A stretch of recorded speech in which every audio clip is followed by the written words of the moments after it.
Hello everyone. How's everyone today? I hope you're doing good. What a pleasant surprise that we have been given from our faves who are in Jordan on a trip on behalf of Archer Philanthropies, bringing awareness to refugees. How lovely. We knew that Harry and Meghan would be doing more trips this year. We just didn't know where or when. And this has been kept very well under wraps. And so we're going to be going through what they've been up to there, how the media continues to react to the Andrew scandal and how that is affecting the image of the royals, some as ever updates, and also a little bit on what's going on between the royals, who are now basically in a briefing war with each other. The thing about this is that they're all fighting for their own royal house, but you're all under one royal umbrella, right? So they're basically just destroying each other from the inside at this point. The briefing from both sides of the palace has been insane. They both seem to have camps in the Daily Fail. Let's get into all of that. Who's in the chat first? Hi, Benjamin. Nice to see you. Hey, Fancy. Eleanor. Hey, Caroland. Hey, Helen. Yes, always a slightly different crew depending on what time I do a podcast. But I like that we can have a slightly different group. I would love to have the podcast at one particular time of the day, but it just, with my schedule and other things I have going on, I've just never been able to do that. If you've been around for long enough, and also being in different time zones and traveling, so sorry I can't, promise one particular time of the day to do a podcast, but it's just better that I do it as and when I can do it. Okay, let's get on to the first thing. As ever, those of you who did not get the bookmark, it is coming back. It will be back tomorrow. So have your browsers open and ready, because I think they will definitely go quickly. It is a small artisan house that is doing them. So I predict that at the most, when these artisan style houses, and for a small product like this, at the most, I would say they would make them maybe in batches of 200 to 500. I would be surprised if they would make more than 500 at a time. Like that's usually the benchmark.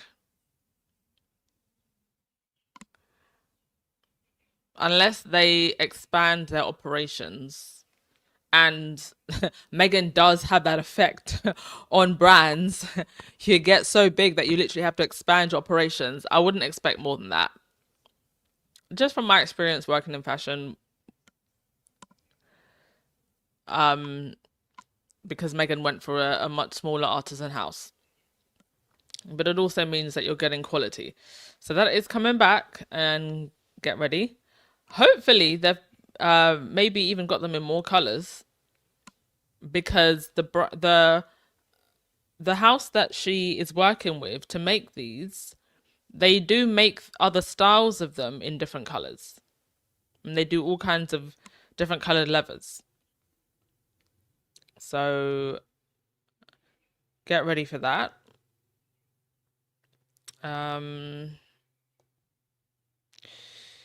Next thing, I just want to touch on this incident that happened at BAFTAs with the BBC Delroy Lindo and Michael B. Jordan having to be subjected to what they were subjected to. So at the BAFTAs the other night, if you don't already know, Michael B. Jordan and Delroy Lindo were I don't know if they were giving out an award or some kind of speech. You know, Sinners has been very highly nominated, much to the annoyance, I think, of people within the film industry who continue to push this narrative that films with people of color, films with black people don't do very well, despite the fact that they're often underfunded or just not given the chance or marketing push. And then when one does do well, they, you know, fake surprise. There was all the fake surprise that, you know, Black Panther did really well. And they've been pretty taken aback that Sinners has done so well. In Ryan Coogler as a director and writer, he's basically created his own fan base that people wait for his movies. Jordan Peele is another example of a black artist who has created a brand around his films. I look forward to a Jordan Peele movie every single damn time. I will always show up for a Jordan Peele movie. Right? So I think there is some bitterness in the industry. Now, there is also, following all of this, and now that people have had time to take a step back, there is also now theories surrounding whether or not this whole thing was deliberate. The guy in question, who the gentleman who suffered from Tourette's, who shouted out the N-word, he's now saying, and this is his own statement: as I reflect on the auditorium, I remember there was a microphone just in front of me, and with hindsight, I have to question whether this was wise, so close to where I was seated, knowing I would tick. Now, let me just say, I feel a sense of empathy for anyone who suffers from any kind of condition. And I can understand from this gentleman's perspective why it would be very difficult and irritating to have to constantly apologize for something that you can't help. However, given the situation, given what was said, I will still outrightly say that he had a duty to apologize. I'm sorry. Well, I'm not sorry. The weight of it, the timing of it, where it was heard around the world.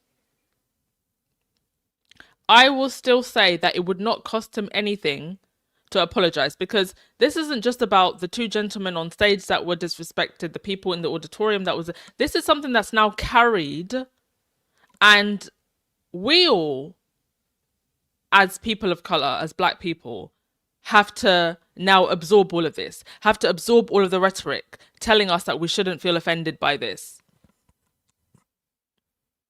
So this is actually now bigger than that moment.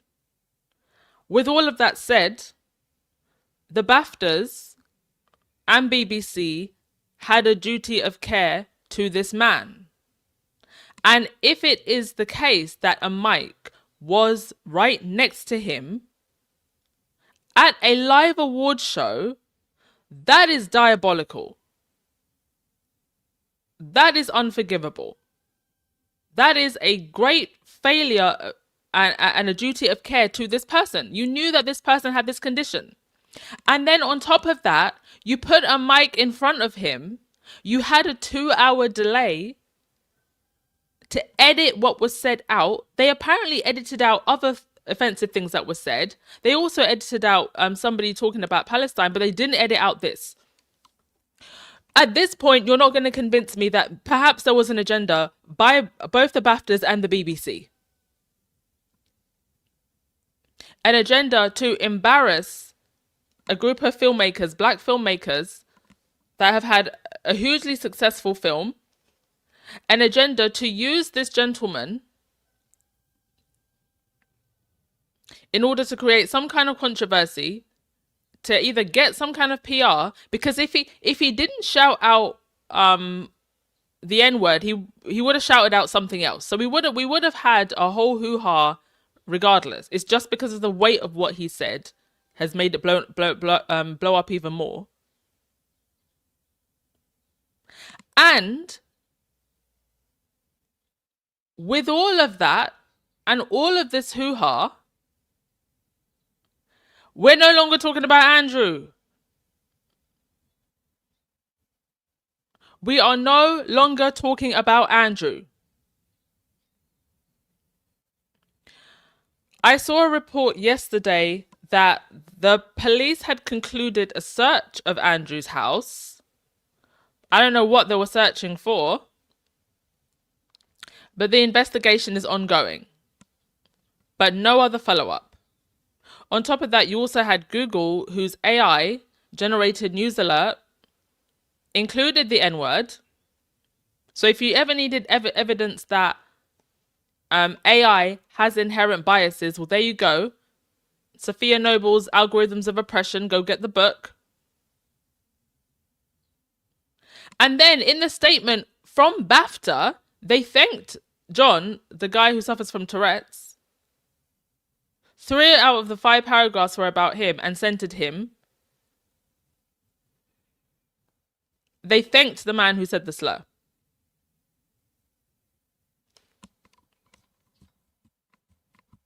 This is a huge F up from BAFTA. And I actually think that American stars and Black American stars should not go to the BAFTAs ever again. This should be the end. And BAFTA president Prince William has said nothing. William has said nothing, and we're no longer talking about Andrew. Very interesting. You make of that what you will. Make of all of that what you will.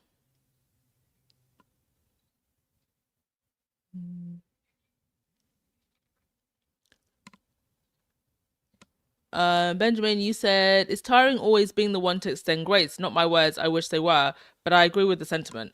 Exactly. Grace needs to be extended on both sides. And I think a lot of people would have been willing to extend grace if you did just outrightly apologize from the very beginning. Because it shows your lack of empathy by not understanding why the weight of what was said would be felt so heavily. Another thing that has been quite interesting about all of this,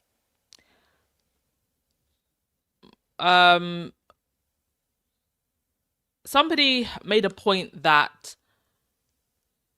part of the reason this blew up a lot more was because the voices of Black Americans are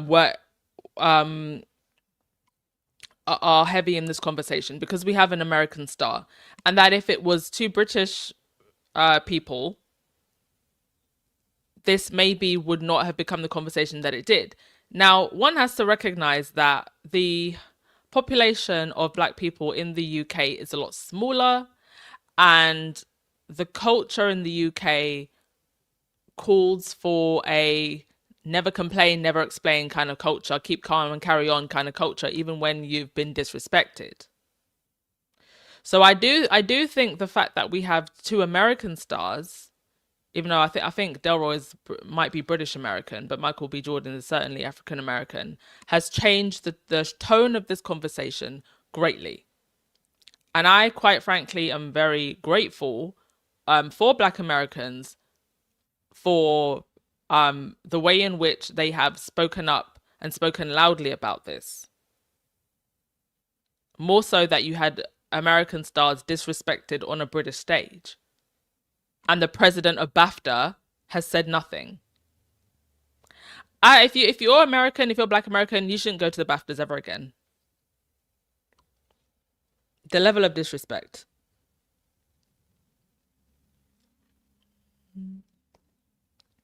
Black Lily, I'm hearing he was sitting in the 40th row, so it makes 0 sense for a random mic to be placed near him. Exactly. So they would have put him in the back, knowing that he could tick. So why was there a mic there? I've been to theatre shows. I've been to live shows before. I cannot think of one single reason why there would be a mic there.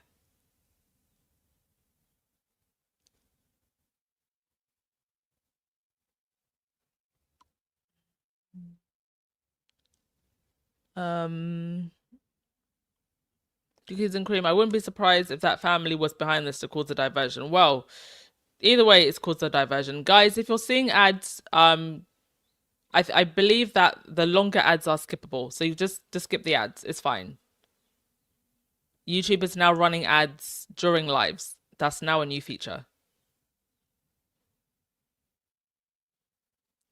Helen, they also edited out people asking William questions about Prince Andrew. What is this on the red carpet? Okay, enough of that. I don't think I'll talk about this again. Just wanted to point out that it's just mighty interesting that the reporting on Prince Andrew has dwindled. But just to touch on Prince Andrew before we get onto the good part. The swan song, the faux sympathy train continues for Andrew. I want you to have a listen of this, and we are going to analyze it. I think this is like a 5-minute clip, but I'll stop in between for us to give some commentary.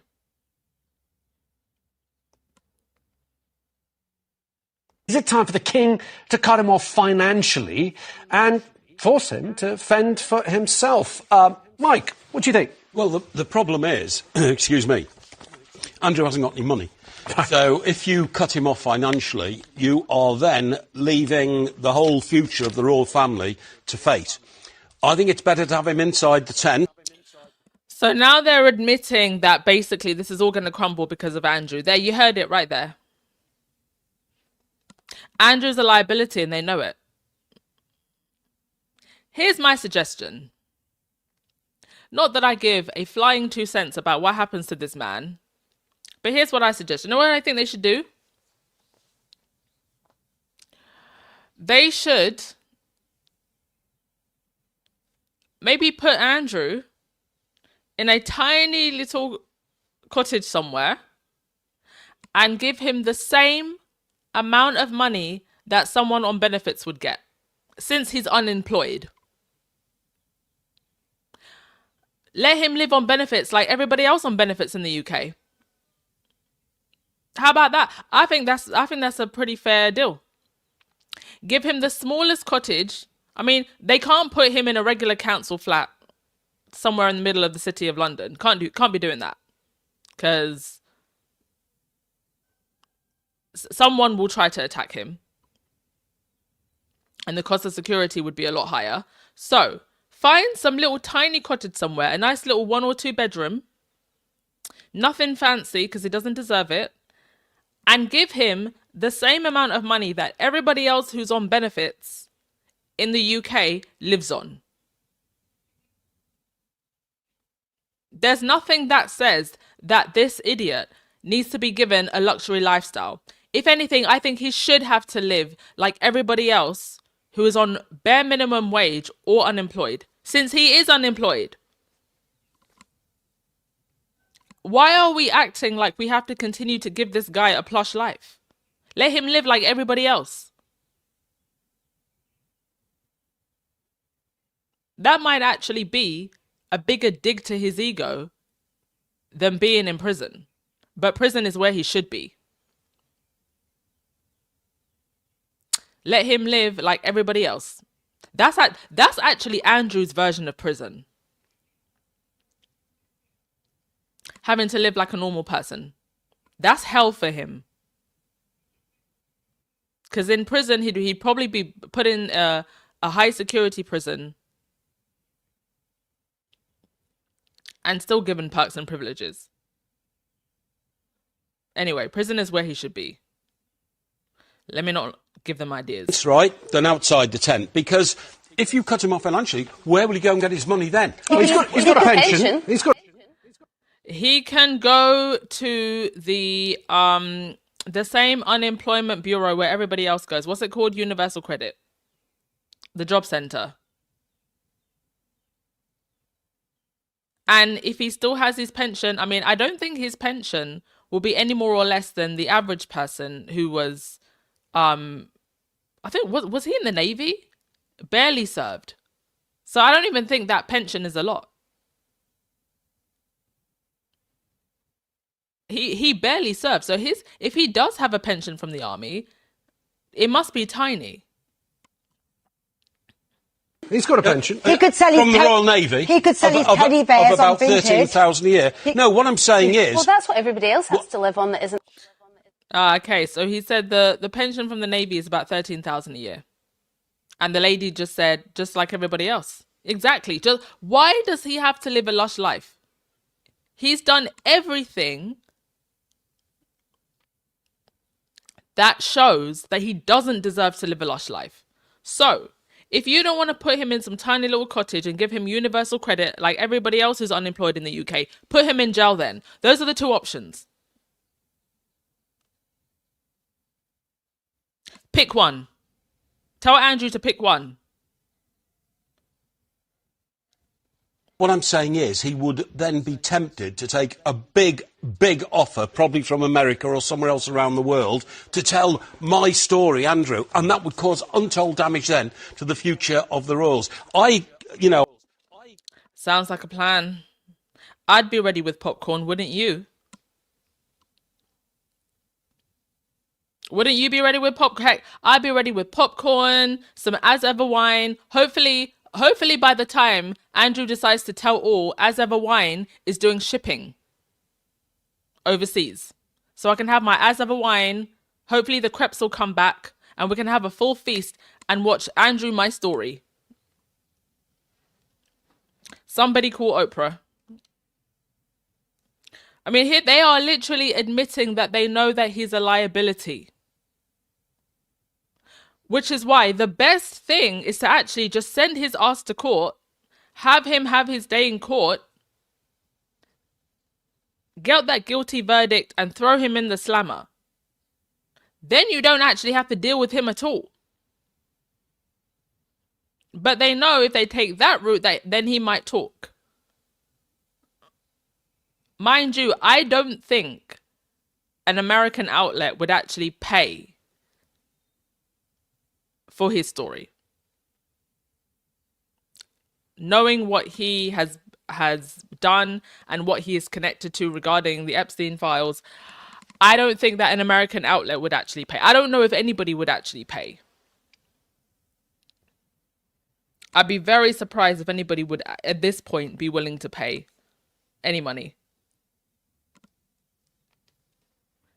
I have a very low opinion of the man. Some of the things we know about him have been proven. His behaviour's been awful.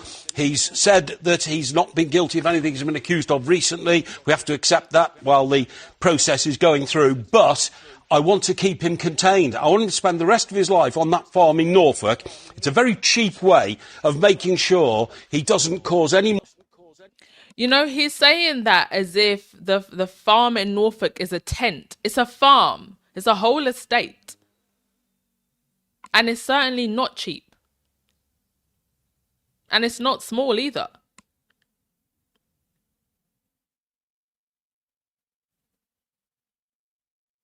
So why are we behaving as if we have some duty to keep coddling this man-child, this abuser, this questionable character? Why do we have a duty to continue to fund that? Or what? Just because he's a loose cannon? Let him be a loose cannon then. Why should we, the British public, have to keep funding this individual just because he might do something that puts a dent in the royal family's name? The dent's already there and it's caused a crack. In fact, the more you coddle him, the wider that crack gets. Any more trouble with the royal family, doesn't disgrace this country anymore, I think it sounds as he like has done in the really past. No, as he has in the past. Is it not a disgrace that we continue to coddle him, though? He says he doesn't want Andrew to disgrace him anymore. Are we not showing ourselves a disgrace by continuing to coddle him, by continuing to allow the royal family to coddle him and protect him? Virginia Giuffre is dead.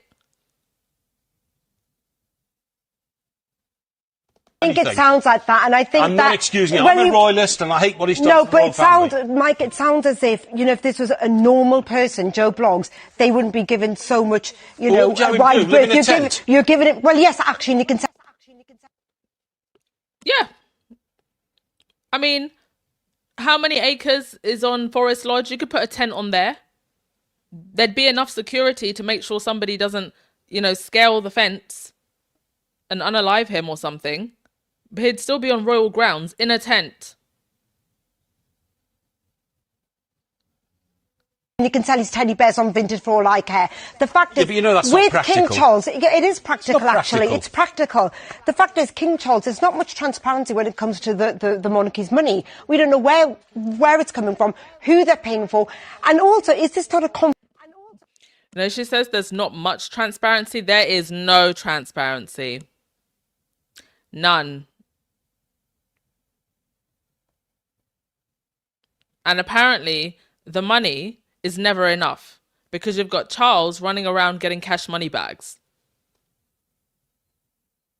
Also, is this not a conflict of interest? How can Charles pay for his legal fees against a case that's against the Crown? It's against King Charles. Yeah, well, that hasn't so that's a happened yet. conflict That of hasn't happened interest. yet. Okay. No, but that's what we're talking about. No, we're not. That hasn't happened. So is the issue that we are still not quite clear about some of the royal finances? There is the sovereign grant. I think we are clear. No, we're not Well, clear. hang on. We're not I think we're very clear. We're so Hang on, clear Mike, on the 12 million. How much does he make a month?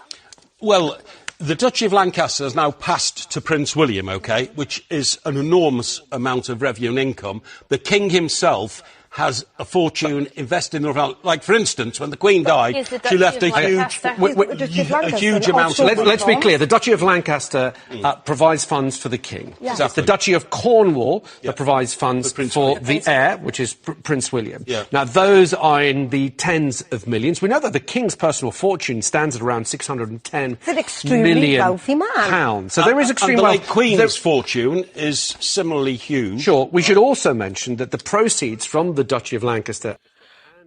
He's throwing all of these figures around. I want you to bear in mind, when the royals show up to things like homeless shelters, food pantries for people that are struggling financially, they don't even bring a can of beans. You had Kate went to do one of her smiling and waving events, and I think this was some kind of refuge for women and children. She planted a rose. That's what she did when she visited vulnerable people. She planted a rose. So he's sitting here throwing all of these figures around, and no one is questioning why these people need such large amounts of wealth. So they've got the wealth that they have already, and then the wealth that they get from the land ownership, and then the money that they get from the sovereign grant. Now, the sovereign grant, I guess you could say, is our paycheck to the royals for doing the work with a very small W that they do.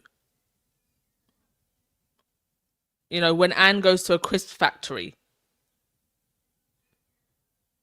when Camilla shows up to pretend that she cares about the abuse of women and girls and takes a helicopter to go to said event. There's a piece of footage that came out just recently of Camilla using the royal helicopter. For what? For what are we paying her and the others to fly around in helicopters with? And what are we getting in return for that? Of Cornwall are taxed voluntarily. Exactly. Right, so we don't actually know. They can just pay what they want to pay. But we don't know how much that tax Right. is. They paid the tax, but we don't know how much. There is no transparency Absolutely. into where that private money goes. And really and truly, what is that tax when you already have tens of millions in the bank anyway? If we're assuming what he said about Charles's inheritance is true. Close to $1 billion. And that went to him without inheritance tax. But he's still running around going and grabbing cash money bags from foreign entities. It goes. So But why should there be? What do you mean? Well, because a lot of it comes from It's private money. You've just said it's private money. No, because if it's private, why should they be allowed to pay whatever tax? Therefore, I want to pay whatever tax I want to pay. I don't know whether we can say that it is 100% private. And here's my thinking on this: the Duchy of Right there, what she just said. She doesn't know if they can say that any of it's private. None of them can actually give any straight answers about royal money. They are having a pointless debate because they don't actually know. Lancaster and the Duchy of Cornwall, that was land given to them centuries ago, to the royal family, to the monarch specifically. Yeah. It is not theirs personally, it is the monarch's. That means that when Charles passes, the Duchy of Lancaster gets passed on to William. William will pass that on to his children, his son, and so on and so forth. So it's not personally owned, so it's not their personal money. It's money that they get to use on the basis that they are the monarch or the monarch to be. But they're making rent from the NHS. They're making, no, it's part of the establishment of the monarchy. If we accept the monarchy, we have to accept the way it's financed, okay? We don't have to accept yes, it. We do. I think we're in an era where we don't have to accept Narinda, anymore. But Narinda, here's the question, though, specifically on what we're asking. Should the king cut off Andrew? If he cuts him off, where would Andrew gain his income? Yes, he's got a small pension. It's about 20,000. That right there is why we need monarchy reform. Either you got two options, right? You either reform the monarchy and keep ceremoniously keep it, or you abolish it entirely. I actually think that William, Charles, the lot of them would do themselves a big favor to voluntarily step forward and say, we will accept conditions of reformation. That is probably the smartest thing that they could do. To retain some level of privilege without all of the outlandish wealth that they get from lands and land ownership, which in my opinion should belong to the public. I think that the Duchy of Cornwall, the Duchy of Lancaster, whatever it's called, that should all go back to public funds. Whatever they have currently in inheritance, they can keep that. Okay, for all of the royalists who are going to scream and yell at me, they can keep that. They should not get any more money going forward ever again. They can actually learn to work with whatever money they have. And if we're going by what this gentleman has said, Charles's inheritance from the Queen was almost close to $1 billion. You mean to tell me that's not enough? Why do they need any more? Why do they need to continue to get money from land that should belong to the British people? Why should they continue to get money from the sovereign grant when they're barely showing up for any events, which don't really even count as work? Showing up to a rugby game isn't work. There needs to be serious reform, especially around money, privilege, and protections, when they are doing things that are not moral. From the Navy, and I think now he's 66, he qualifies for his state pension as well. Yeah, he gets that as well. Okay, and his free bus pass. But where will he earn his living from? Why do we care? Does anyone care? Good question. Why do we care? Because if it was Bob the Builder down the road who had done what it is that Andrew is said to have done, would we care? No, we would not. So why should we care? Andrew won the lottery of life, being born into the family that he was born into. He had all of the privileges afforded to him that anyone, literally with a golden spoon with platinum finish and a small diamond on the end in his mouth. And what we now know, what he was doing with Epstein, that is how he decided to use his adult life to be that kind of person. And these are the same people who will sit here and chat crap about Harry and Meghan, who have done nothing but try to be helpful, try to give back. So I'm meant to care about what happens to Andrew, and poor Andrew, he's gonna have to sleep in a tent. Poor Andrew, he can't ride his horses anymore. This is the next clip that I'm gonna play. Poor Andrew, he can't go hunting anymore. I'm meant to feel bad for Andrew while you freely bully Harry and Meghan. Harry and Meghan that right now as we speak are actually, even though they're not working royals anymore, are cleaning the windshield for this family. A windshield that is splattered with fleas, flies, just by association. But they bully Harry and Meghan. They talk smack about Harry and Meghan. They didn't care that Meghan was suicidal.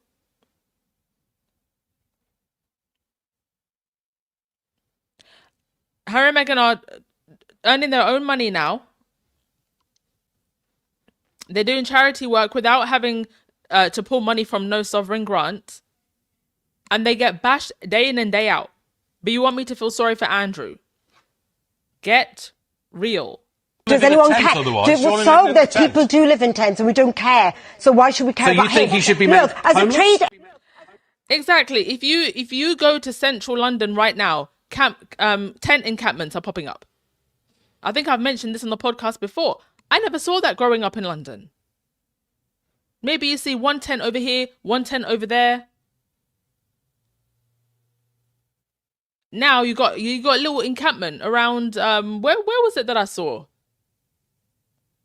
I think I saw one in Edgware. I saw another one near St. James. So yeah, people do live in tents. He can't ask his nephew. His Andrew's nephew is helping to stop homelessness. So we can have a tent for Andrew on the grounds of his nephew's house. Or estate, rather. So it's not a house, it's a whole estate with 150 acres that was stolen from the public. Envoy, taxpayers were paying for him. God knows what, he was not successful. About £240,000. Right, and he was getting massages. It's claimed he was getting massages. And we paid for that. He was an unsuccessful trade envoy. He was useless. And we paid for that. Well, there are allegations that have been made. We don't have any documented proof that actually happened.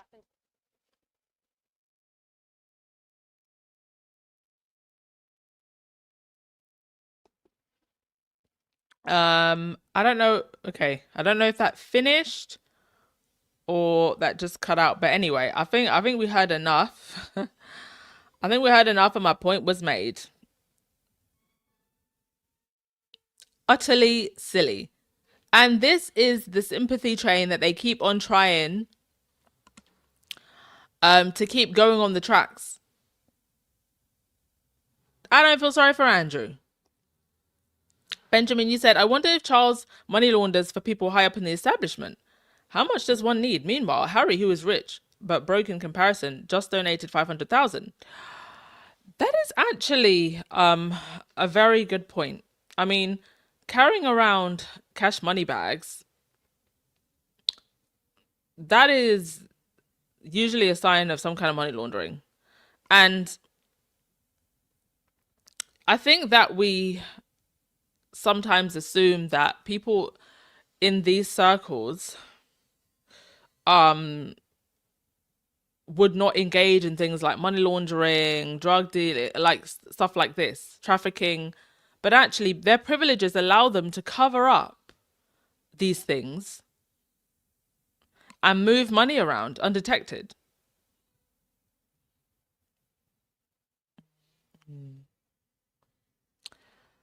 Okay. Yeah, exactly. That's a very good point. Archwell announced that it would donate 500,000 And I think that was to develop things like prosthetic limbs, provide support for, children of Gaza and Ukraine. I think that was actually, was that not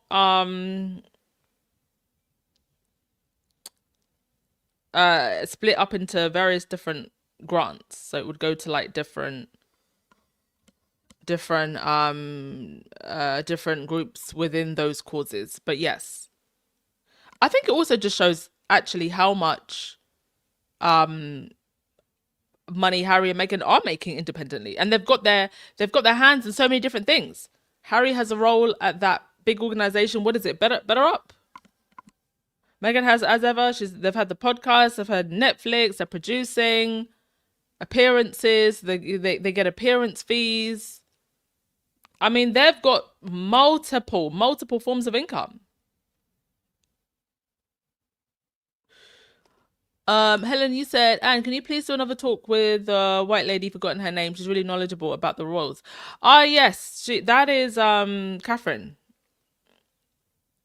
I would ask her if you would like me to bring her back on. Absolutely, I can arrange that. She is very, very knowledgeable. Yeah, Catherine Skinner, and I will definitely let you know when her book comes out. I mean, so much has actually happened since that conversation with Catherine that it will definitely be worth having her back.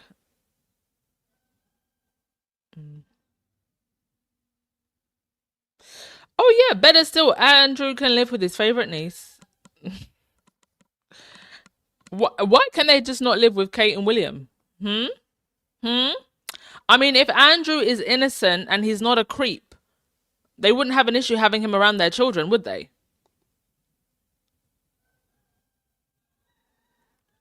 Yeah, the Sussexes put in the work and the money. The work and the money. They come with the money. They're not coming empty-handed. The era of coming empty-handed, the smile and wave here and there, it's gone.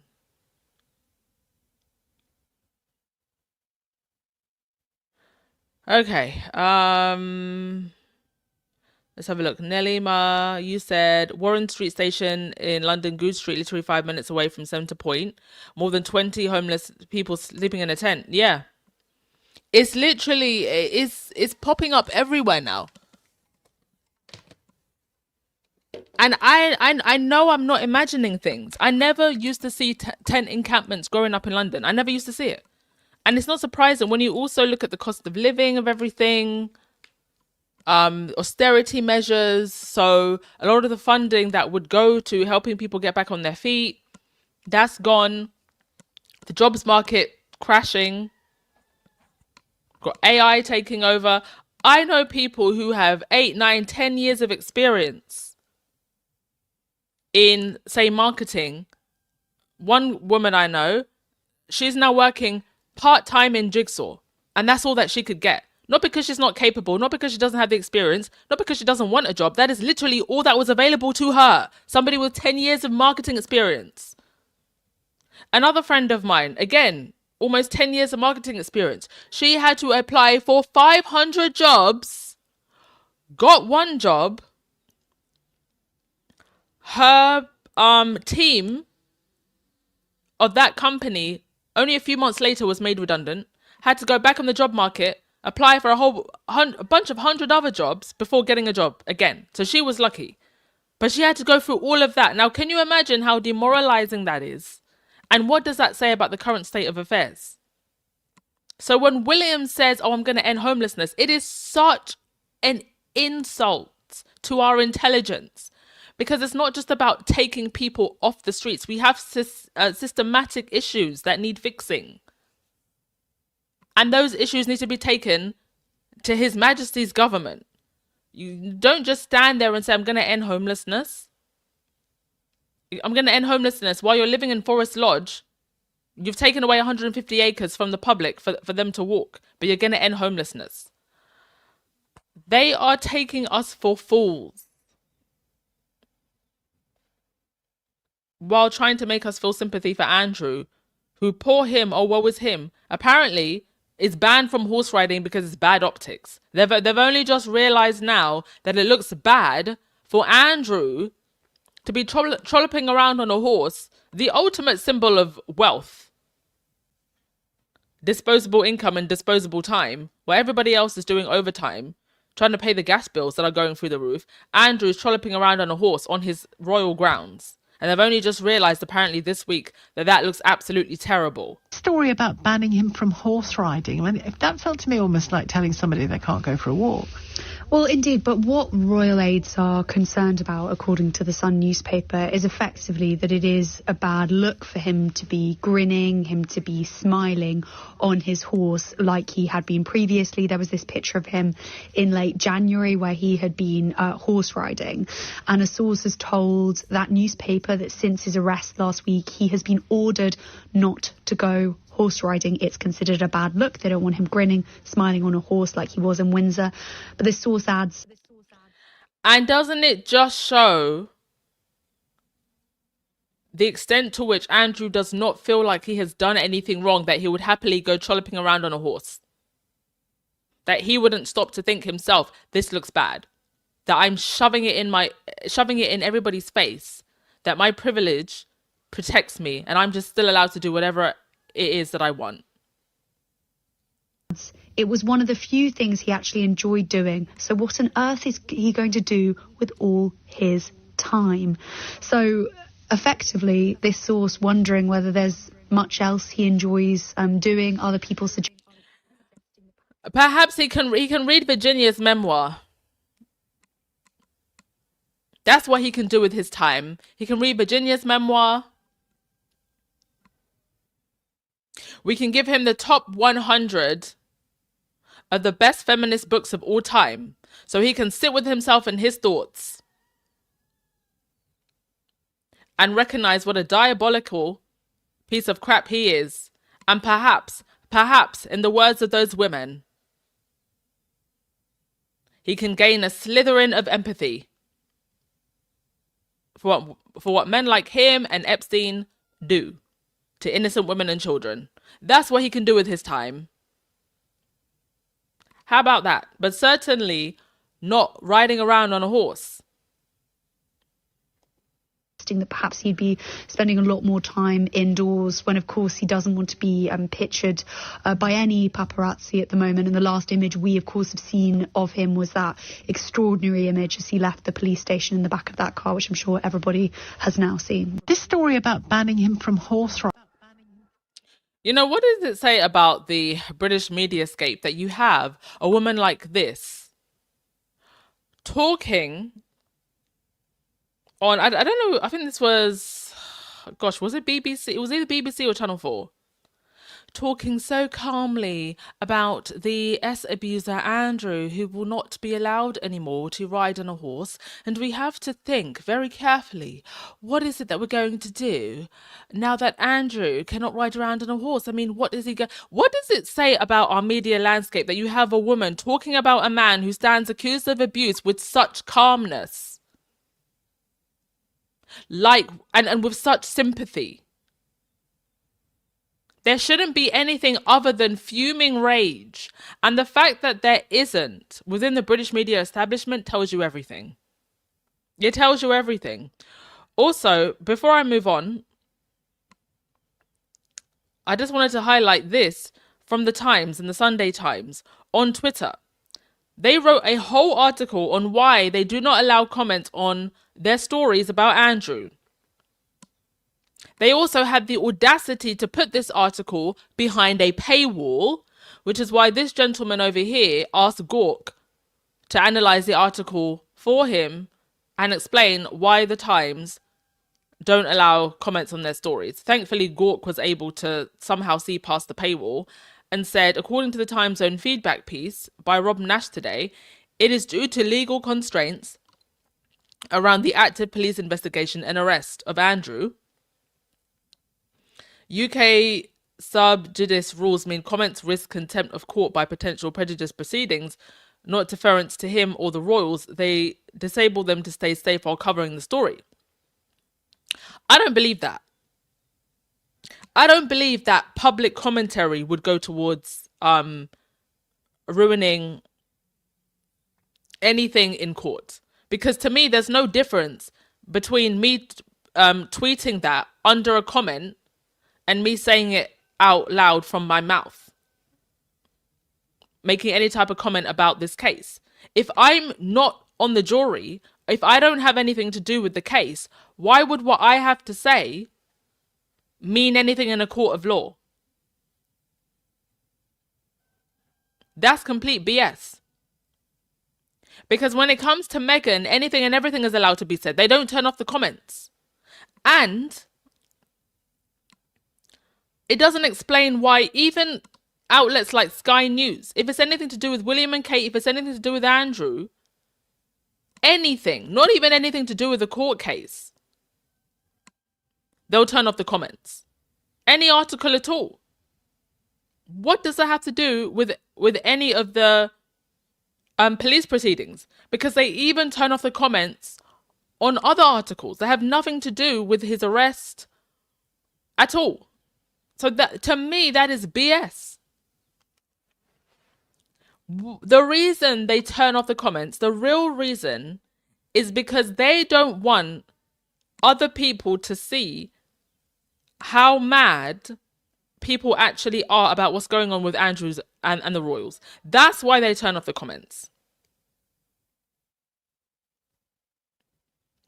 Because it's not lost on anyone that one of the things that has been going on is they have been hiring bot farms to push a narrative right now. So if you've got thousands of bots pushing the same message, pro-royal message, anti-Harry and Meghan message, let's be empathetic towards Andrew message, then on the surface, it can look like everybody agrees with those sentiments. But let something happen completely out of the blue where they weren't prepared and the bot farm can't be activated fast enough, then you see everybody's true opinions. A perfect example would be back when, do you remember when the founder of Hollywood, I think it's Hollywood Unlocked, I forget his name, Jason something, when he basically announced that the Queen had died and she hadn't died yet. And the memes and the commentary that was unleashed that day, the palace had no idea that would happen. It all just came out of the blue. He just decided to be messy.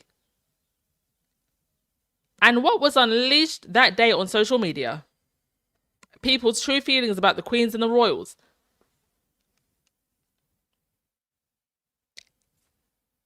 And there was nothing they could do about it. Everybody saw. So that's the real reason they don't want the comment section on. Yeah, Andrew can sit in his grand house and put together care packages for the homeless. Anyway, okay, let's move on to the main story of today. We've actually got some positive news.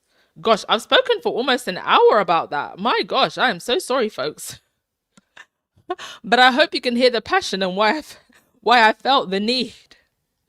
Why I felt the need to say something. Because the whole of the British media right now is coddling this fool. Okay. Let's get on to some good news. Harry and Meghan in Jordan for her humanitarian visit. So let me get my deets up here. Where is it now? So Prince Harry and Meghan are traveling to Jordan this week for a 2-day humanitarian visit, joined by Dr. Tedros Ghebreyesus, Director General of the World Health Organization, and Dr. Essam, a Palestinian psychiatrist and psychotherapist, first connected with Prince Harry during his documentary on mental health, The Me You Can't See, which follows his work helping Syrian refugee children in Lesbos, and the founder of Humanity Crew. The Sussexes have an ongoing partnership with Dr. Tedros, and he has praised Harry and Meghan for using their platform to raise awareness and encourage broader participation in addressing humanitarian crises. They are visiting now in February because the Sussexes believe the health, food insecurity impacts are intensifying in Gaza while international attention risks waning. The Duke and Duchess too are focused on mental health, trauma recovery, and other long-term consequences of conflict on civilians. The trip focuses on mental health support, trauma recovery, and aid for vulnerable communities affected by conflict and displacement, particularly children in Gaza. Harry and Meghan's foundation Archwell has supported Chef Jose Andres World Central Kitchen since 2020, partnering to build relief centers, including in Dominica, and volunteering on multiple occasions, including providing meals during wildfire relief efforts. During the Jordan visit, they will see World Central Kitchen's regional headquarters in Amman and Questscope at the Za'atari refugee camp. This is one of the biggest refugee camps in the world, by the way, as well as programs they have financially supported, like medical evacuations for children. I hope this, puts to rest all of those people who were trash talking Harry and Meghan because they weren't outright, saying anything about the conflict in Gaza. Sometimes you can't always expect people to speak in the way that you want them to engage in certain issues in the way that you want them to. And I think for Harry and Meghan in particular, I give them grace because of everything that they have been through. But they have absolutely still been doing the work behind the scenes. And I just hope this puts, the doubters to rest.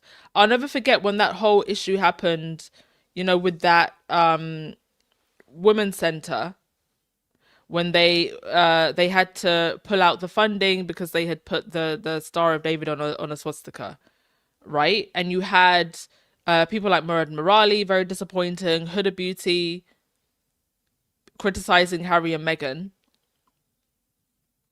I hope both of those people and any of those people that were smack talking can now come out and give Harry and Meghan praise for the work that they've been doing and the way that they're showing up now.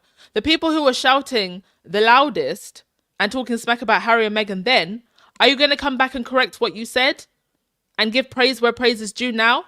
Probably not. It won't get you the clicks that you want, will it? So, as part of the trip, let's have a look at the schedule here. I've got pictures. So, day one, they'll be with Dr. Tedros. They had the round table. Okay, so I've got pictures for that. I'll show them to you in a sec. So they had the round table.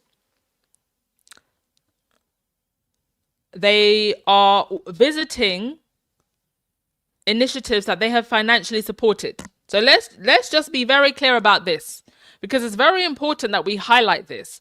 Right now, Sophie Ford Fiesta is, I believe she's in Somalia, right? They've sent her on a trip over there.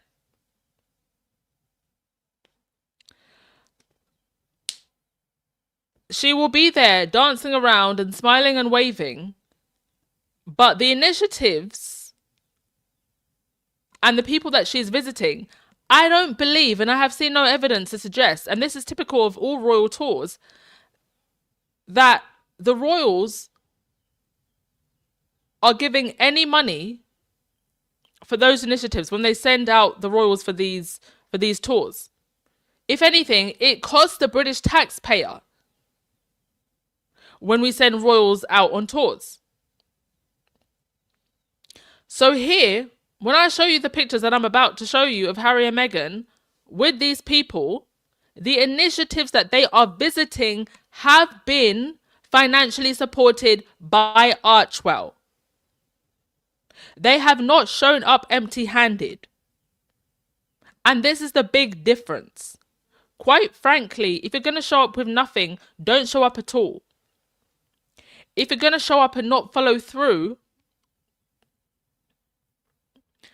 and not show ongoing support to these initiatives, don't show up. If you're going to show up and you're just showing up for the photo that day, don't show up. They are also meeting with organisations providing healthcare and trauma recovery programs. Then day 2, the focus is on mental health, refugee support, food insecurity in the region. Obviously, that's one of the reasons why they support World Central Kitchen. And then they will be engaging in discussions about mental health and trauma recovery for displaced children and communities, helping to amplify pro-peace, non-partisan humanitarian efforts, focusing on children and families affected by the conflict. So, this is the photos of them having the meeting. With different World Health Organization representatives, and I'm sure representatives, looking to create non-partisan solutions for individuals who are caught up in these conflicts, and ways in which we can help refugees. Here we have more pictures of them. I think I had a BBC article. So they visited a hospital. So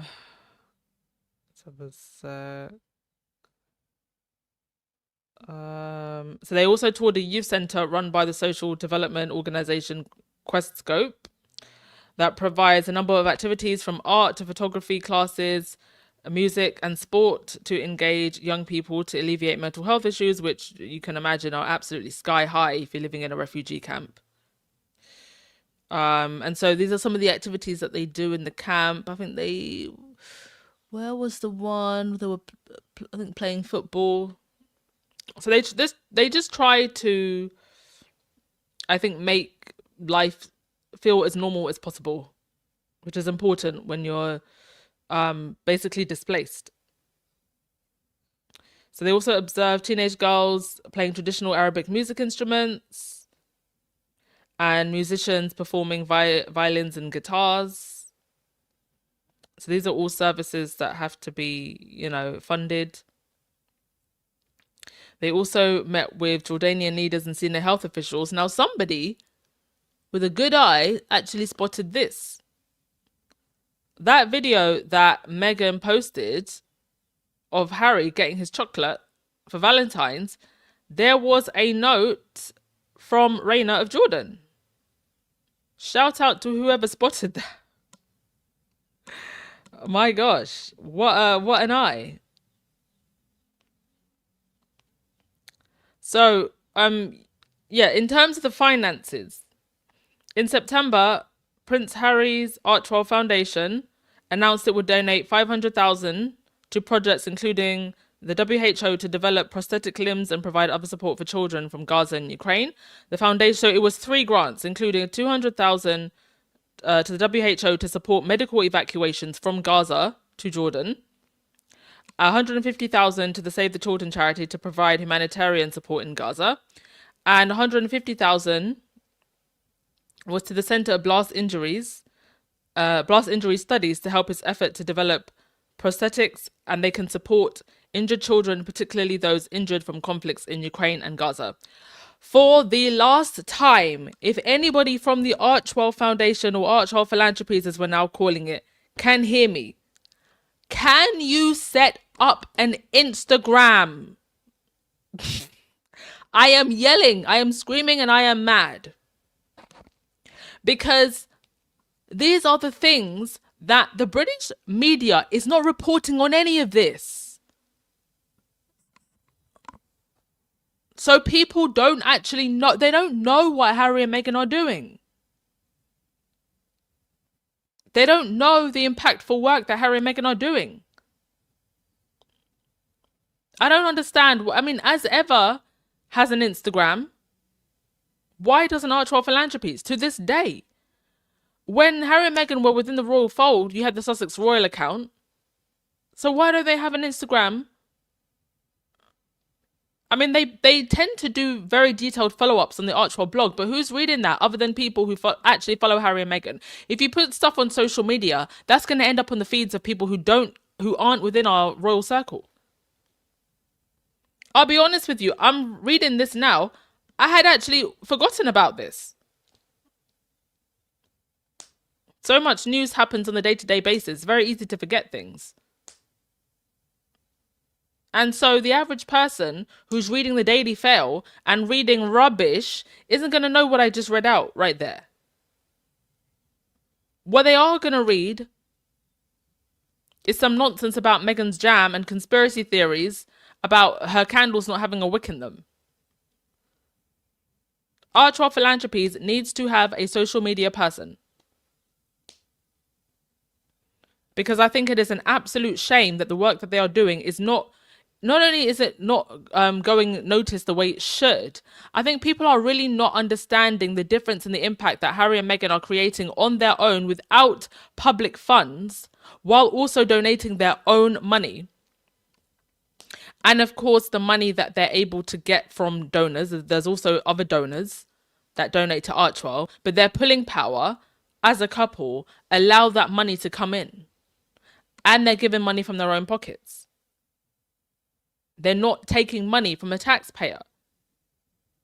I think this is so important that Harry and Meghan's team now work to make this very big distinction between the work that Harry and Meghan do and the royals do.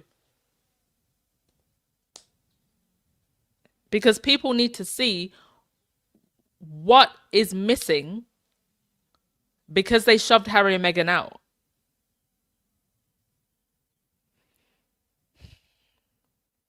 Okay. Let's have a look at a few more pictures.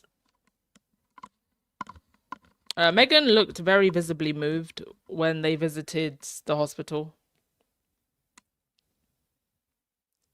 She looked like she was almost crying, actually. There was a young lady who, she had a burns victim. And she had quite some nasty burns on her leg. I'm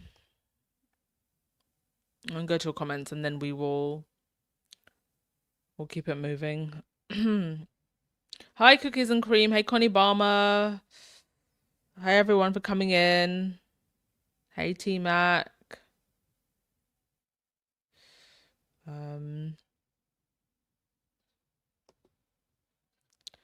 That's so crazy. They don't take any donations with them. Even regular people take donations. They go to volunteer at food banks. Yes.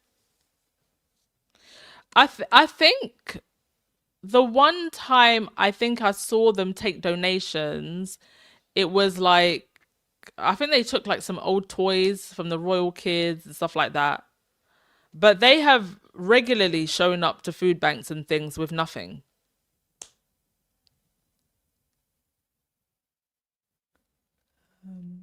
Yeah, spending taxpayers' money and calling it charity. That's the crazy thing.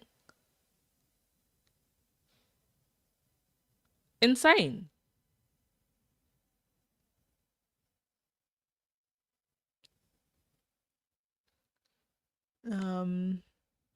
Benjamin, they should hire me. Oh, no. I would be a nightmare. I'd be an absolute nightmare. I mean, if they want to hire me for styling, not that Meghan needs it, of course.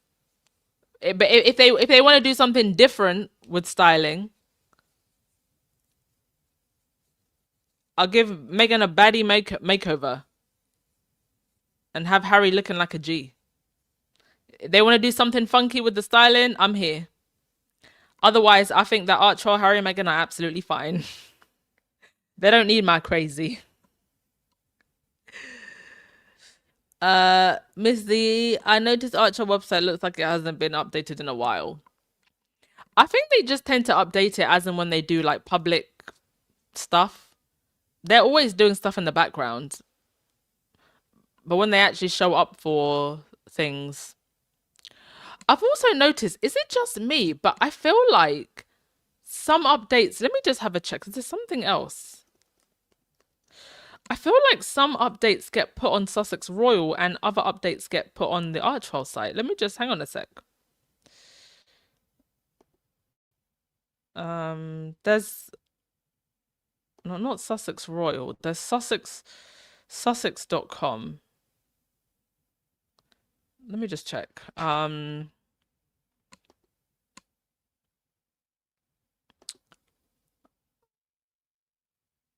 news.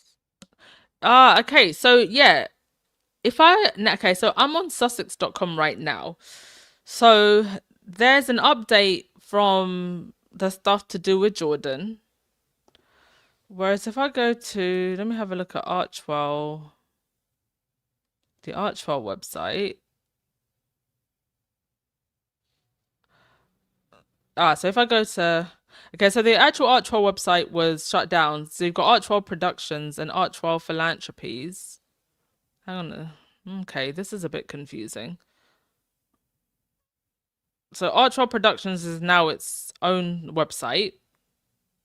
I didn't actually notice this. So you've got archwellproductions.com, which is where I guess they'll do all of their TV, film, documentary stuff.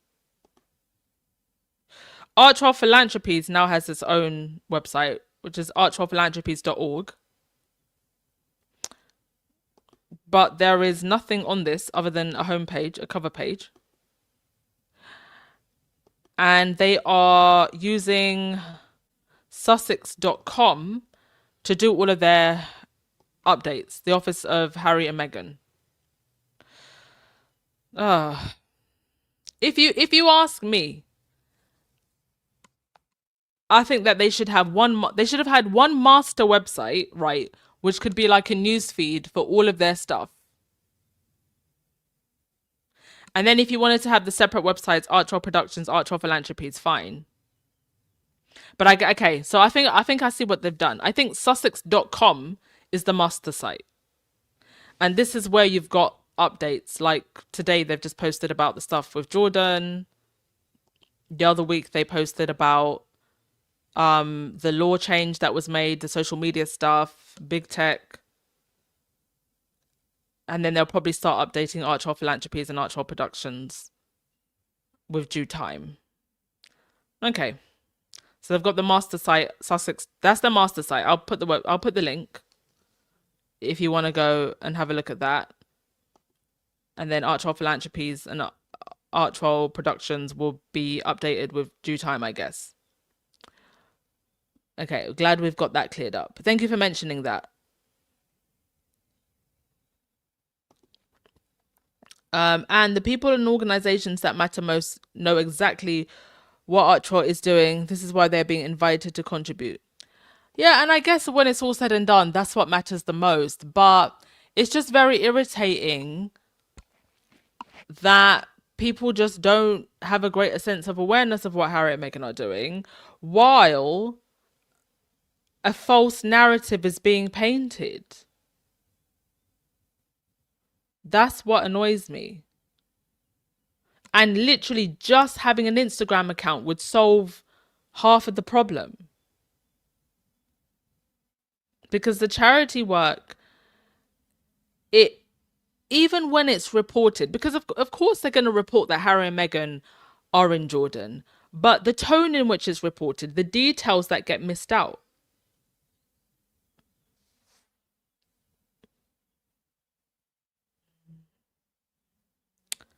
Okay. Can we write to Archwell? I don't know. I might send them an email. Well, I know at least one squaddy that might be able to get a message to someone on their team. But I get the feeling that she probably would have said what I've just said anyway.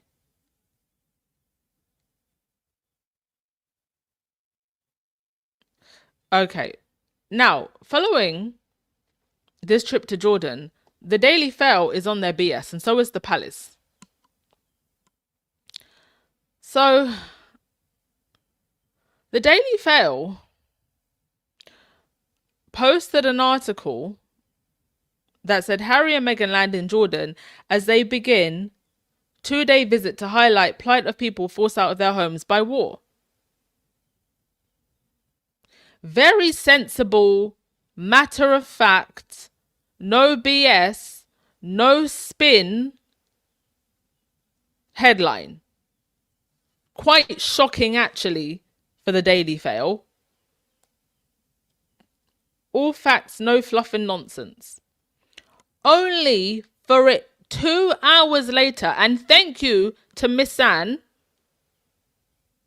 for reposting this. Miss Anne is actually back on Twitter, finally. Only for them to then change the headline of the same article. Harry and Meghan land in Jordan for 2-day trip to meet Gaza war refugees, days after William's diplomatic visit to the Middle East.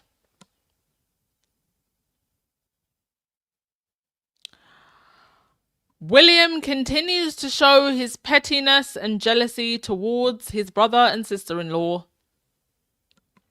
William continues to show that he is in a one-sided battle with his relatives.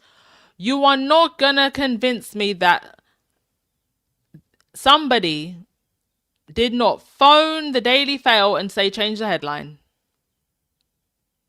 Because why would you need to change the headline to include William? Why?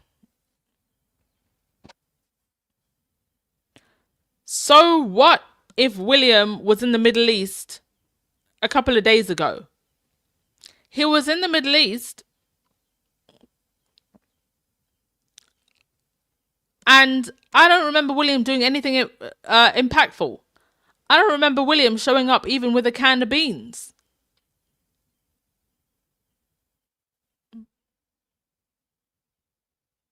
William, I believe, was sent by the government for soft power, as they call it, whatever deals they do in the back.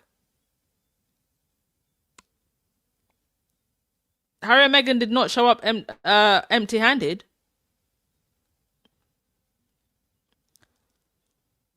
You know, I think it must really suck for William. Been told his entire life and has known his entire life he will be king, but it's like he still feels like he's playing second fiddle to his brother. Well, the opportunity to be more collaborative, to, you know, get help. The way Meghan could have helped these people. But anyway, that ship has sailed. The opportunity to bring the monarchy into the modern age is gone. And perhaps that was never meant to be in the cards. That this institution just needs to go. But this right here is a clear example of the pettiness. The Daily Mail could not let a straight story sit for long. Within 2 hours of publishing a report on Prince Harry and Meghan Sussex visiting Jordan to meet young refugees displaced by the Gaza war, the headline shifted. Suddenly, the focus was not the Sussexes' collaboration with the World Health Organization, it was Prince William. The revised framing read, Harry and Meghan embarked on a 2-day visit to Jordan, one of Prince William and Kate's favourite countries, as they also met young Syrian refugees. Prince William tours the old town of Ula during his royal visit to Saudi Arabia on February 11th. Queen Abdullah II and Queen Reina welcomed Prince William and Kate to the Zaha Palace in Amman on June 1st, 2023. 3 years ago. They're going on about something that Kate and William did 3 years ago.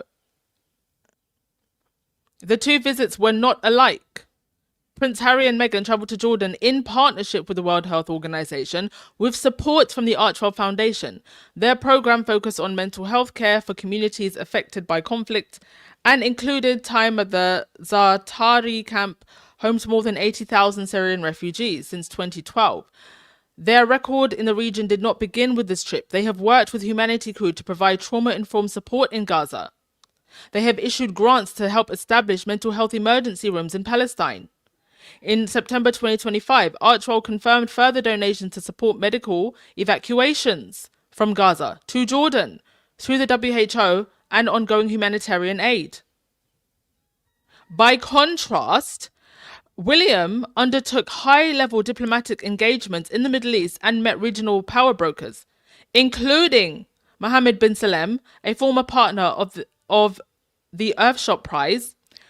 Newly unleashed Epstein-era emails reported that emails reportedly include a 2009 message in which Salem shared a video described in correspondence as depicting torture with Jeffrey Epstein, replying in a way that appeared to praise the footage. The Mail's revised Jordan headline did not revisit those links. It erased them entirely. Instead, it emphasized that Jordan is a favorite country to the Welleses.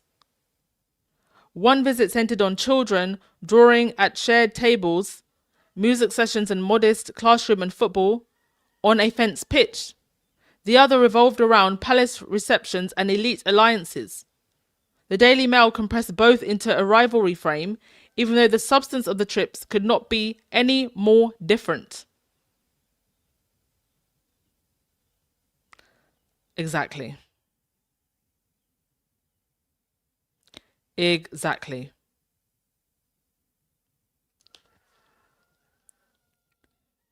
My goodness.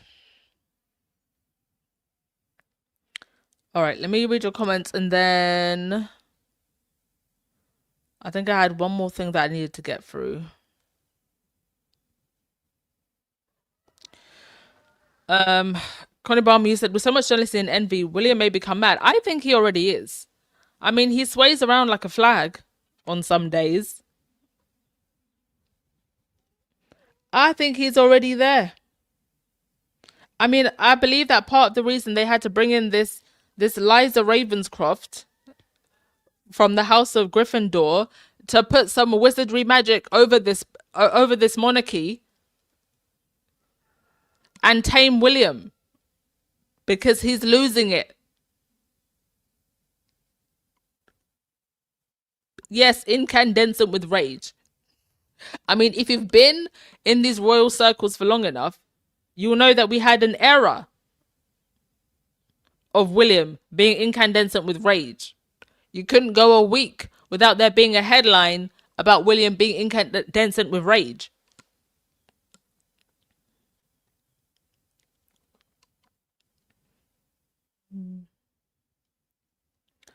Okay.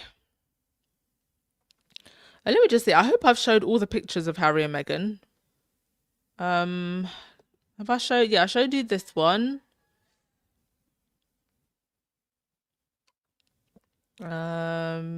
Also, yeah, with the girls. This one. There's probably more, but I'll show them on the next podcast. I'm sure there's more to come because it was a 2-day trip. I don't think I got all of the pictures. All right, last thing that I want to talk about. Well, last two things. First thing, Mike Tindall. There is a growing portion of British politics that essentially wants to import MAGA-style politics from the US to the UK.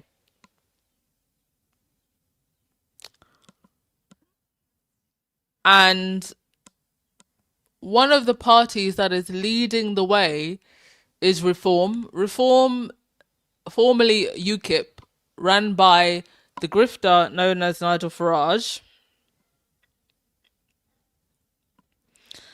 And here is Mike Tindall, Princess Anne's son-in-law, wearing a MAGA-looking hat, saying "Make England great again." Now, I don't know. I've lived in England all of my life. I wasn't aware that it wasn't already pretty great. So who is Mike Tindall speaking to when he's wearing this hat? So, from Celeb Bitchy, the Six Nations rugby tournament began earlier this month, and on Saturday, the Princess of Wales made her first appearance to support her patronage, England's rugby team. She was sent out specifically to distract from Prince Andrew's arrest. Somewhat hilariously, Team England was badly beaten by the Irish team. The irony. Well, Mike Tindall is a former pro rugby player, and he is married to Kate's cousin-in-law. Tindall is also a very weird guy. He appeared on his rugby podcast last week wearing a Make England Great Again baseball cap.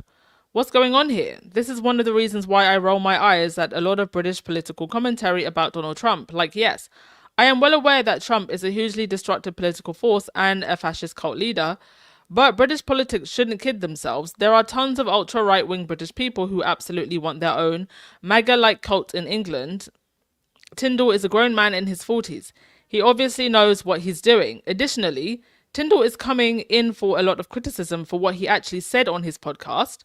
He refused to give the Irish team due credit for Saturday's win and instead complained at length that about the English team giving Ireland the game, basically letting them win. That's what he was suggesting.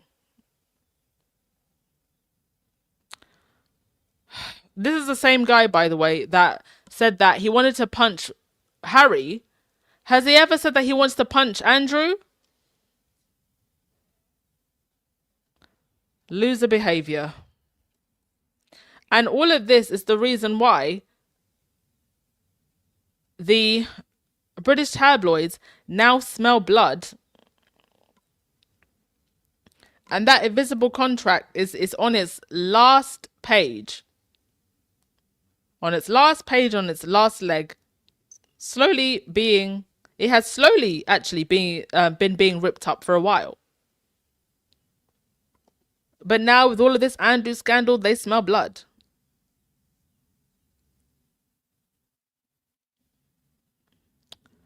So let's have a read of this. One sec, folks. One moment. Thank you to, who was it that actually joined membership a couple of days ago? Let me just give a shout out to, I won't say your full name in case you don't want your full name said, but D Preston, who became a member via Buy Me a Coffee. Appreciate that. Thank you very much. If you would like to join Buy Me a Coffee membership, link is in the chat. But let's have a read of this.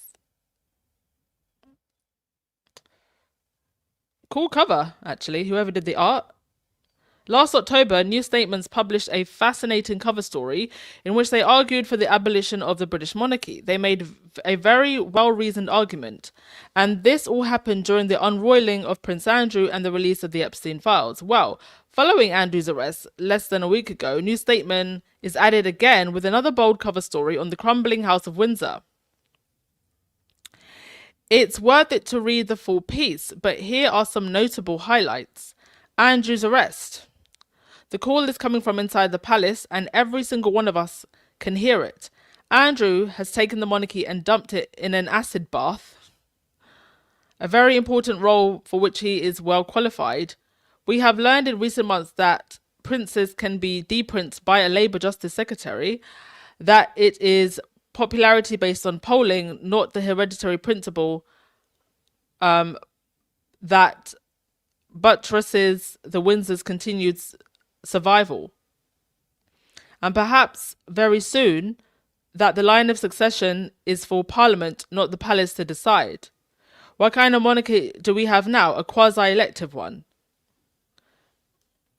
I mean, when you've got such a big scandal on your hands, the rules just go out the window. Because you're following the rules to the protection of whom? Protecting Andrew is making everything around him crumble.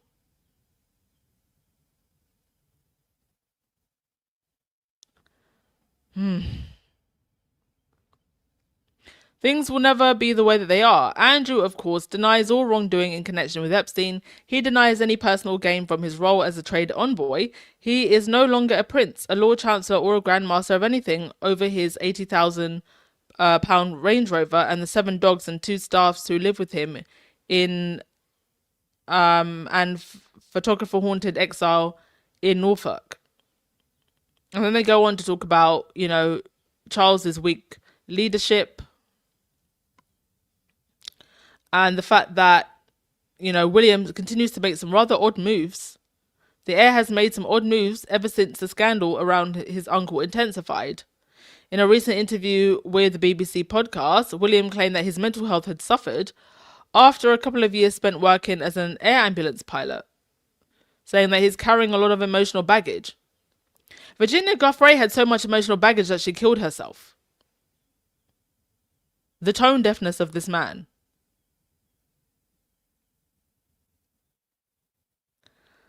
We are probably only a few years away from seeing the Prince of Wales on the Stephen Bartlett podcast. I would not be surprised if William went on Stephen Bartlett's podcast. Stephen Bartlett, who's become a mouthpiece for incels, wouldn't surprise me at all. That will probably happen. They talk about William and Kate's future. At some level, after all of this, there will be a great emotional need for him and his wife to just be good. The prince's father was much satirized for his moaning during the decades he spent waiting to become a banknote. That's a funny way of putting it. William's decision to take up this mantle of depression at a time when direct questions are being asked about the alleged harm done by his family to a vulnerable woman and girls is quite frankly puzzling. It is very puzzling, but he is so tone deaf and out of touch. He doesn't see it.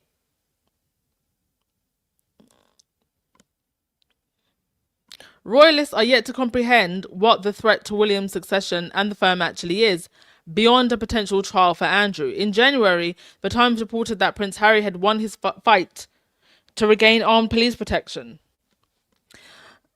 The newspaper did not spell out the full implications for its readers. Harry can now return home to his ailing father in his unhappy country. Should he wish, he will be able to set up a rival court in the land. Well, I mean, that's just rubbish. I don't think Harry wants to do that. The House of Windsor and the House of Sussex will be forced to share our small island.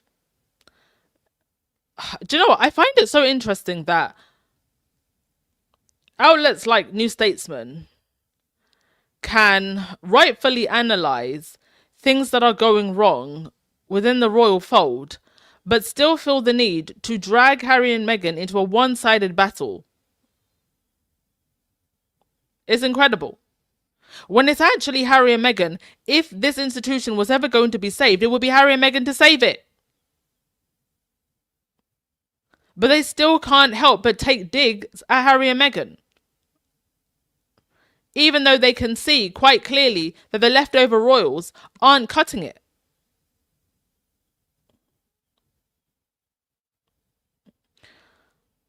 William is going to be very closely watched now. And I don't think that he has it in him to handle the pressure. It all started to go downhill the moment Betty died. I mean, it was kind of going downhill before that, to be honest. But when Charles is gone, it's really going to kick off. And William is now dealing with the prospect of this Andrew situation continuing as he moves to become king. The tabloids that he needs to do his PR being exposed, all these court cases,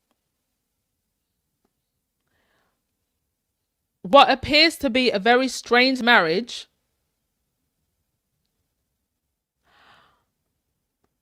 a lack of support, particularly from the younger generation, increasing calls to hold the monarchy more accountable, William is being dealt a very terrible hand. Now, he could have improved that hand by protecting his brother and sister-in-law, but he refused. So now he's about to inherit a disaster.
Brilliant work by Republic putting those signs outside of Buckingham Palace. No doubt that they were removed probably quite quickly, but it needs to be said, it needs to be shown to people. The royal household can no longer continue to get away with not answering questions. Now, MPs in Parliament have finally been given permission to talk about Andrew and the issues surrounding him. A lot has been said. And also more questions are being raised about the Royal Protection Officers and their role and the part that they played in all of this. In the early noughties, I was working overseas, as I've said, with the British Council. Andrew Mountbatten Windsor visited us as part of his role as a UK trade envoy. There were rumours about him that he refused to stay in the ambassador's residence, would only stay in the Four Seasons or similar top-end hotels, and that he took with him an ironing board overseas when he went. That was a euphemism for a massage table. Andrew, as I have said, came to an exhibition I had put on about Dolly the sheep, at the time the pinnacle of British innovation, and we were rightly proud of it as an example of UK scientific excellence.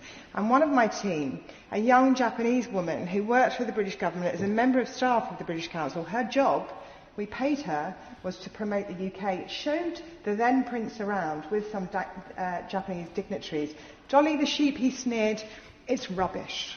Frankenstein sheep, he said. My team member was deflated and didn't understand why this representative of the British state diminished what she was rightly proud of.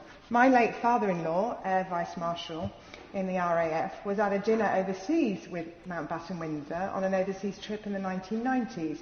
Windsor said in front of many foreign military and diplomatic seniors, no need for a Royal Air Force. My father-in-law said nothing, and that was a problem.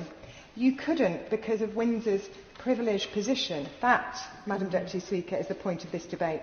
Some officials knew, or the system seemed to know, but the system seemingly failed to do anything about it for 10 years because of privilege and because of deference. In the early noughties, I was working overseas, as I've said, with the...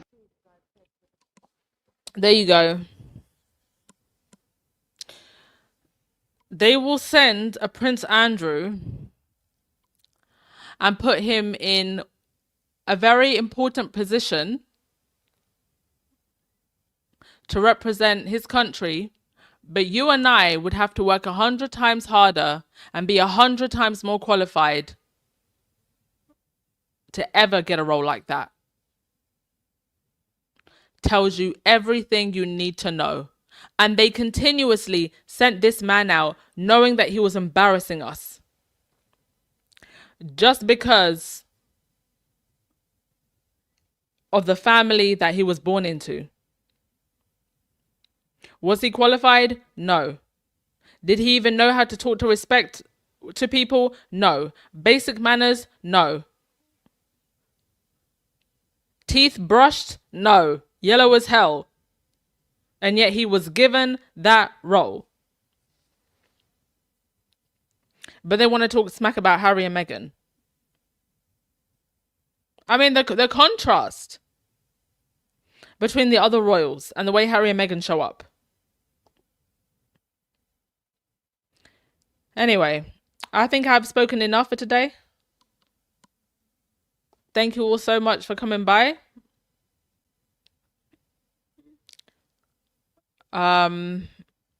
Please remember to hit that thumbs up button on your way out. And that subscribe button if you haven't already, please. Let's get to 50,000. I want to get to 50,000 before the year ends. And links in the description box if you would like to donate, become a member. Please subscribe to the Substack. Should I maybe... I think I might cross-post Substack articles on the Buy Me a Coffee as well. But I will also make sure to... my Substack articles, I just haven't gotten round to it yet. Recording those as audios because I know not everybody likes to read. They maybe prefer to listen. All right, appreciate you all. I'll be back with the roundup of the rest of Harry and Meghan's trip tomorrow. And I'll see you then. Take care of yourself. Ciao.